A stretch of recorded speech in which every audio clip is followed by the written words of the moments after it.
Now that the Mississippi River was in the firm grasp of the Union Army, Louisiana was virtually lost by the Confederacy. But as late as 1864, the rebels still control one of the last and now most vital waterways of the South, the Red River. Millions of dollars worth of Confederate cotton lined its banks, and the river remained an opened corridor for trade and supplies from the West. With the state capital now located in Shreveport, victory in the Red River Valley would be the last nail in Confederate Louisiana's coffin. And General Nathaniel P. Banks wanted to be the man to hammer it home. But military matters weren't the only thing on his mind. Nathaniel Prentice Banks is a true political general in the sense of the Civil War. He was not a professional soldier. He never went to West Point. He had been a three-term governor of Massachusetts. He had been the Speaker of the U.S. House of Representatives, and he had a burning desire to be President of the United States.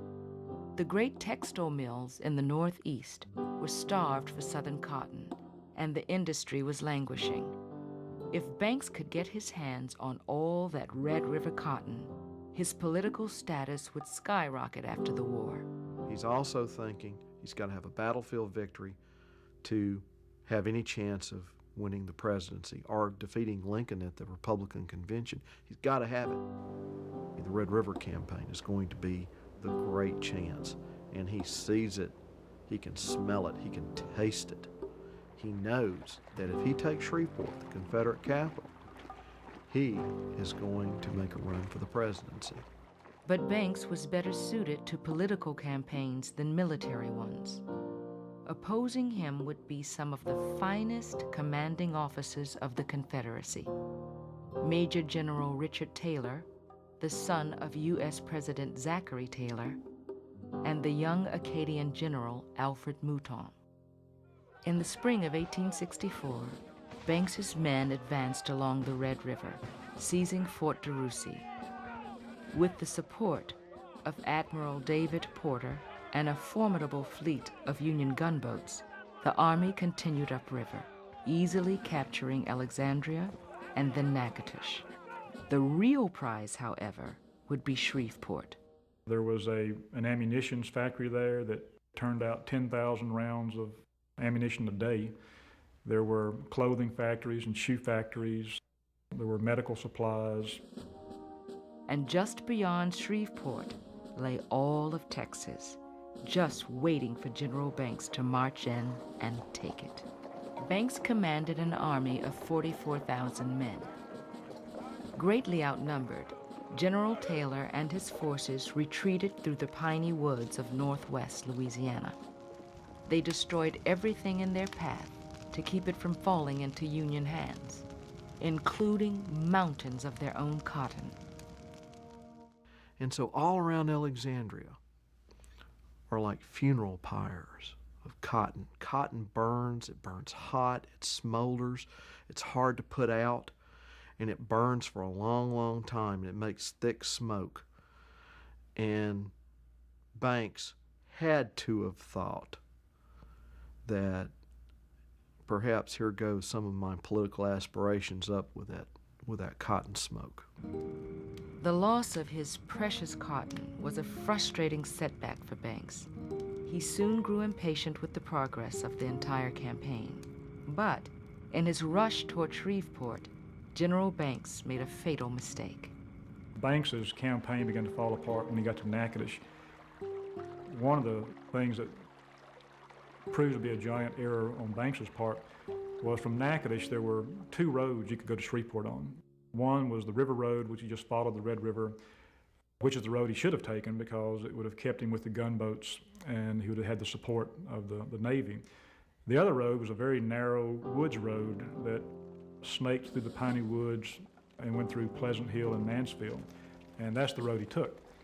Imagine men marching in columns 20, 25 miles long, not knowing where you are, not seeing for days, even houses, because the trees were so dense and so thick. As one soldier put it, it looked like going through a dark green cathedral with no end. Banks expected that the rebels would continue retreating and make their stand at Shreveport. He was wrong. A sizable portion of Taylor's army is Louisiana troops, and they have seen their homes invaded by these Union soldiers, and they want to attack. They want the opportunity to try to throw back the invaders and force them to retreat. So they are really anxious to fight. At 4 in the afternoon on April 8, 1864, the rebels turned and launched a blinding attack. With only 8,000 men, Taylor's forces charged across an open field with bayonets fixed. Leading this charge was General Alfred Mouton. They hit one element of the Union Army, virtually destroy it. They hit a second element of the Union Army a few miles farther down the road and destroy it. And as night is finally falling, they hit a third element of the Union Army along the road. These Union forces are successful in stopping the Confederates from advancing. Night has fallen, and it's really impossible for the Confederates to continue. The fight at Mansfield was one of the largest battles west of the Mississippi and one of the last Confederate victories. The next day, the Confederates stormed Banks's army again, this time 20 miles south at Pleasant Hill. Their attack was as ferocious as the day before. Several Union troops write in their diaries that it was the most difficult fighting they had seen, and these are people who had been at Vicksburg. Some had been at Shiloh. A lot of people died at Pleasant Hill. A lot of people died at Mansfield. Very, very tough fighting, hand-to-hand fighting. The Confederates chased Banks's army all the way back to Alexandria, where Admiral Porter waited with his fleet. But by this time, the level of the Red River had fallen. They were trapped above the rapids. Union Army engineer Joseph Bailey quickly devised a wing dam to raise the water level in the river. Just ahead of General Taylor's unrelenting drive, Banks's forces barely managed to escape Alexandria. They did, however, find the time to leave the town with a lasting reminder of their visit. Men, women, and children would flee for their lives, leaving everything but their bodies to burn. There is no use trying to tell about the sights I saw and the sounds of distress I heard. Nearly half of Alexandria was reduced to smoking ruins. Amazingly, when General Banks returned to New Orleans, he claimed victory at Mansfield. Other officers assessed the situation a little differently. The army was shamefully beaten by